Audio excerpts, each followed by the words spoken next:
আজকে বাঁধাকপির যে রেসিপিটা বানাবো সেটা অনেকের কাছেই অজানা, কিন্তু দারুণ সুস্বাদু একটা রেসিপি। বানানোটাও কিন্তু একেবারেই সোজা। আমি একটা বড় সাইজের বাঁধাকপি নিয়ে নিয়েছি।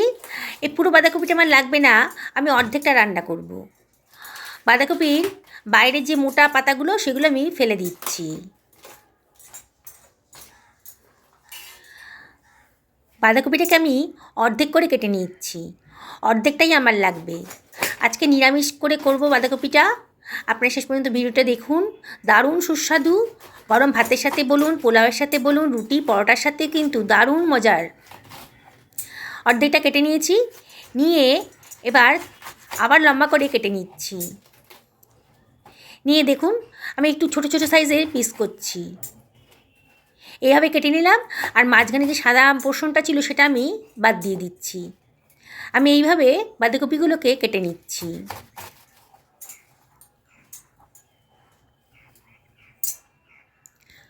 সমস্ত বাঁধাকপিগুলো কাটা হয়ে গেছে।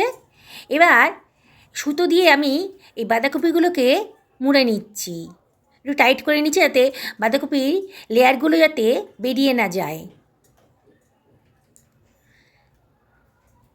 দেখে মনে হচ্ছে এই কাজটা খুব কঠিন, কিন্তু যখন করবেন তখন দেখবেন খুবই সোজা।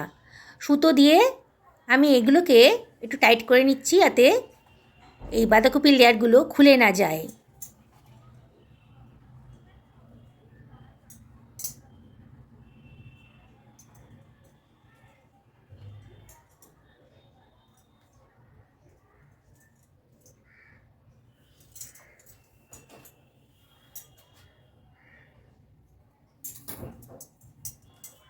দেখুন সুতো দিয়ে ভালো করে গিট পাকিয়ে নিয়েছি, তাহলে আর বাঁধাকপির লেয়ারগুলো একেবারেই খুলবে না। এইভাবে সমস্ত বাঁধাকপিগুলোকেই আমি একইভাবে সুতো দিয়ে টাইট করে নেব, সুতো দিয়ে বেঁধে নেব। খুবই সোজা কাজটা, যখন করবেন তখন বুঝতে পারবেন। দেখুন আমি কীভাবে করছি, ভালো করে টাইট করে সুতো দিয়ে বেঁধে নেব।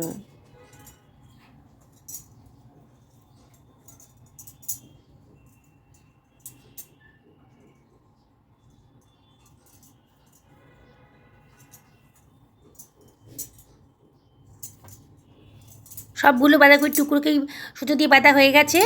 একটা লোহার কড়াই বসিয়ে দিয়েছি গ্যাসে, খানিকটা জলও দিয়ে দিয়েছি। তার মধ্যে দিয়ে দিলাম হাফ টেবিল চামচ মতো লবণ আর হাফ টেবিল চামচ মতো হলুদের গুঁড়ো। জলটা একটু গরম হতে দেব। জলটা যখন বেশ ফুটে উঠেছে তখন আমি ওই বাঁধাকপির টুকরোগুলো জলের ভেতর দিয়ে দিচ্ছি, সামান্য একটু ভাপিয়ে নেব। আমি অর্ধেকটা বাঁধাকপি করেছি, আপনাদের প্রয়োজন অনুযায়ী বাঁধাকপির পরিমাণটা বাড়িয়ে কমিয়ে দেবেন। সমস্ত বাঁধাকপিগুলোকে দেওয়া হয়ে গেছে।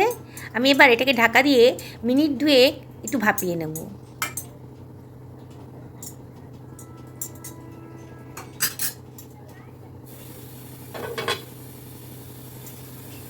একটা মিক্সার গ্রাইন্ডার নিয়ে নিচ্ছি, নিয়ে তার মধ্যে দিয়ে দিলাম কতগুলো কাজু দানা, আর আমি দিয়ে দিচ্ছি এখানে 2 টেবিল চামচ মতো সাদা তিল দিয়ে দিলাম।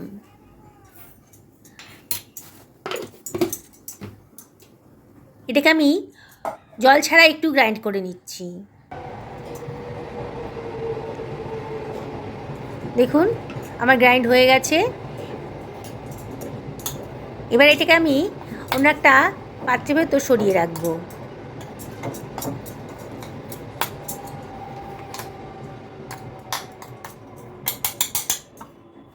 এবার ওই মিক্সার গ্রাইন্ডারের ভেতর আমি দিয়ে দিচ্ছি খানিকটা আদা কুচি, 2টো কাঁচা লঙ্কা, আর দিয়ে দিচ্ছি একটা টমেটো কুচি। এবারে এর ভেতর আমি দিয়ে দিচ্ছি হাফ টেবিল চামচ মতো লবণ, হাফ টেবিল চামচ মতো হলুদের গুঁড়ো, 1 টেবিল চামচ ধনের গুঁড়ো, আর হাফ টেবিল চামচ জিরের গুঁড়ো, আর দিয়ে দিচ্ছি হাফ টেবিল চামচ লঙ্কার গুঁড়ো। এটাকে আমি জল ছাড়াই গ্রাইন্ড করে নিচ্ছি। দেখুন কীরকম করে হয়েছে গ্রাইন্ডটা। এবার আর একটু জল দিয়ে আবারও একটু গ্রাইন্ড করে নিলাম, একেবারে স্মুথ একটা পেস্ট তৈরি হয়ে গেছে। এদিকে আমার বাঁধাকপিটাও কিন্তু ভাপানো হয়ে গেছে। এবার আমি একটা ছাঁকনি দিয়ে এটাকে জল থেকে তুলে রাখছি।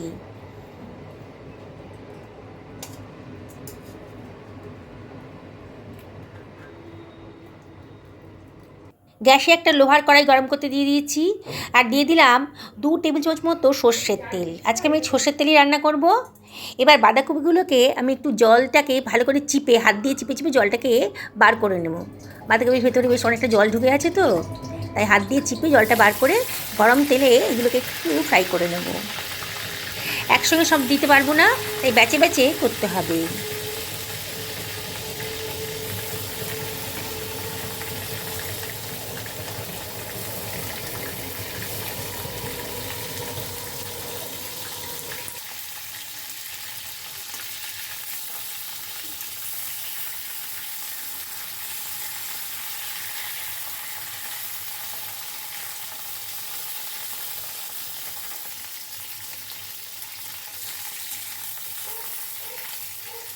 দেখুন বাঁধাকপির কালারটা কিন্তু একটু চেঞ্জ হয়ে যাচ্ছে। খুব বেশি ফ্রাই করব না, কালারটা একটু চেঞ্জ হয়ে গেলেই এগুলোকে আমি তেল থেকে তুলে রাখবো।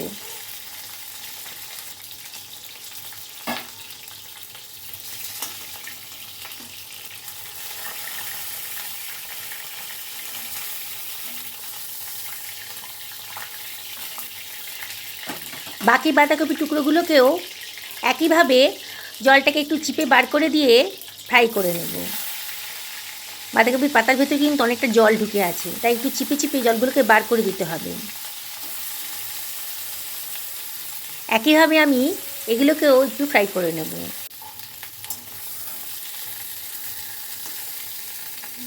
তারপর সব কিছু আমি অন্য একটা পাত্রের ভেতর তুলে রাখছি। কড়াইয়ের তেলটা অনেক কমে গেছে, তাই 1 টেবিল চামচ মতো তেল আমি দিয়ে দিলাম। খুব বেশি তেল দেব না, খুব বেশি তেল তো স্বাস্থ্যের পক্ষে ভালো না। এবার দিয়ে দিলাম গোটা গরম মশলা, আর দিয়ে দিলাম 1/2 টেবিল চামচ মতো গোটা জিরে। যখন শুকনো একটা গন্ধ বেরোতে আরম্ভ করেছে, তখন আমার বানিয়ে রাখা স্মুথ মশলার পেস্টটা দিয়ে দিলাম। গ্রাইন্ডারটা ধুয়ে একটু জলও দিয়ে দিলাম। সব কিছু ভালো করে মিশিয়ে নিচ্ছি। গ্যাসের ফ্লেমটা হাইতেই রেখেছি, আর অনবরত কিন্তু নাড়তে হবে। দেখুন মশলা কালারটা কিন্তু চেঞ্জ হয়ে গেছে। এবারে আমি এর ভেতর দিয়ে দিচ্ছি 2 টেবিল চামচ মতো ফ্যাটানো দই। বাটি ধুয়ে একটু জলও এর ভেতর দিয়ে দিচ্ছি। আবারও সব কিছু ভালো করে মিশিয়ে নেব।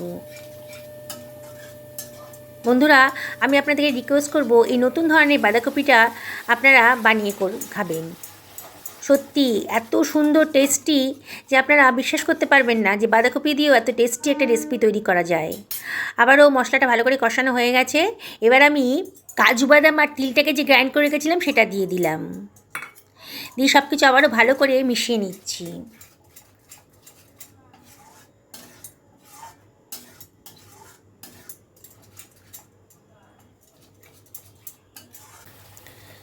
মিনিট খানিক রান্না করার পর আমি এর ভেতর দিয়ে দিচ্ছি 1 টেবিল চামচ মতো চিনি। চিনিটা অপশনাল, তবে দিলে পরে কিন্তু রান্নার টেস্টটা বহুগুণ বেড়ে যায়। আবার সব কিছু ভালো করে মেশানো হয়ে গেছে। এবার আমি এর ভেতর দিয়ে দিচ্ছি 1/2 বাটি মতো জল। আপনারা কীরকম গ্রেভি পছন্দ করেন সেই অনুযায়ী জলটা দেবেন। আবার সব কিছু ভালো করে মিশিয়ে দিলাম। এবার আমি গ্রেভিটাকে একটু ফুটতে দেবো। বেশ ফুটে উঠেছে গ্রেভিটা, মিনিট 2-এর মধ্যেই ভালো মতো ফুটে উঠেছে। এবারে আমি এর ভেতর দিয়ে দেব ভেজে রাখা বাঁধাকপির টুকরোগুলো। বাঁধাকপির টুকরো দেওয়ার পর কিন্তু বেশিক্ষণ রান্না করতে হবে না, একে ভাপানো আছে, তারপরে আবার ফ্রাই করা আছে বাঁধাকপির টুকরোগুলো। এগুলো আমি সব গ্রেভির ভেতর দিয়ে দিচ্ছি, দিয়ে ভালো করে সব মিশিয়ে নিচ্ছি।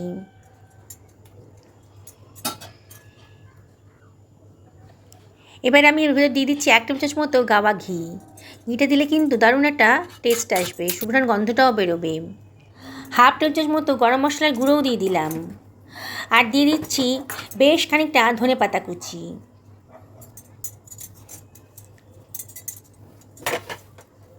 একটুখানি কসুরি মেথি হাতে ডলে দিয়ে দিলাম, দারুণ সুন্দর একটা গন্ধ বেরোবে।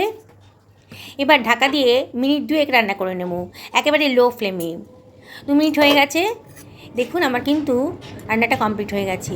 এত সুন্দর গন্ধ বেরোচ্ছে না, যে দেখবে তারই কিন্তু এটা করে খেতে ইচ্ছা করবে। অবশ্যই বাড়িতে একদিন বানিয়ে খান। দেখুন কত সুন্দর দেখতে লাগছে।